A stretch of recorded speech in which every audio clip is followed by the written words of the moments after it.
Դոլարի փոխարժեքը դրամի նկատմամբ օր-օրի իջնում է։ Հունվարի 16-ին առևտրային բանկերը քաղաքացիներից դոլարը գնում էին 376-ից 377 դրամով, վաճառում 382-ով։ Դեկտեմբերի 17-ի մեկ ամիս առաջ եղած ցուցանիշի համեմատ դոլարի կուրսը 4 դրամ նվազել է։ Դոլարի արժեզրկումն ու դրամի արժևորումն ըստ տնտեսագետ մասնագետների իր բացասական ազդեցությունն է թողնում հատկապես այն տնտեսվարողների վրա, որոնք եկամուտներ են ստանում դոլարային փոխարժեքով։ Հայաստանում տուժում են հատկապես արտահանողները, արտասահմանյան ընկերությունների հետ աշխատող ՏՏ ոլորտի ներկայացուցիչները, որոնք են փոխարժեքի նվազման պատճառները։ Տոնական օրերից առաջ Կենտրոնական բանկը, առևտրային բանկերը էժան դոլար գնեցին շուկայից։ Հիմա ֆինանսական շուկայում ձևավորվել է արտարժույթի մեծ առաջարկ, եւ բանկային համակարգը բախվել է արտարժույթի ավելցուկի հետ եւ բարձր կուրսով չի կարող դոլար վաճառել։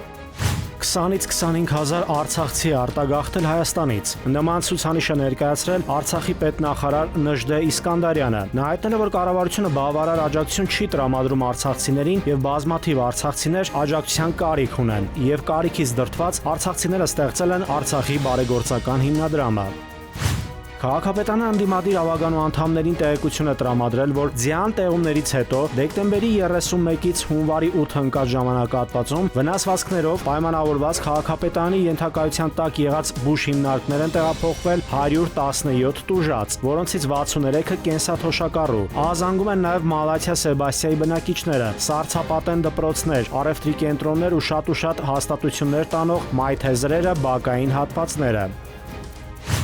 Մարտական ֆիլմ հիշեցնող հետապնդում եւ կրակոցներ են հնչել Երևանում։ Գյուրջյան փողոցում գտնվող Mercedes Magnus-ի ավտոմեքենայում գտնվող ուղևորները ոստիկանության գվարդիայի ծառայողների մոտ կասկած են հարուցել։ Նրանք բարձրախոսով հրահանգել են, որպեսզի վարորդը կանգնի, սակայն նա ոչ միայն չի ենթարկվել գվարդիայի ծառայողների օրինական կանգառ պահանջին, այլև վրաերթ է ենթարկել ոստիկանության գվարդիայի երկու ծառայողների եւ դիմել փախուստի։ Դեպքի վայրից ֆոտոլրագրող Շամշյանը փոխանցում է, որ գվարդիայի ծառայողները նախազգուշական կոց են արձակել օդ։ Տեսնելով, որ լրացուցիչ կանգնիր հրահանգին վարորդը չի ենթարկվում, ոստիկաններից մեկը իր անվամբ հաշվառված հաշվեցուցակային զենքով կրակել է փախուստի դիմող մեքենայի հետևի աջ անվադողի ուղղությամբ, ինչից հետո վարորդը չկարողանալով ավտոմեքենան կառավարել, բախվել է էլեկտրասյան բետոնե հատվածին։ Վթարից հետո վարորդն ու ուղևորը դուրս են եկել ավտոմեքենայից եւ տարբեր ուղղություններով դիմել փախուստի, սակայն գվարդիայի ծառայողներին հաջողվել է հետապնդել նրանց ու վնասազերծել։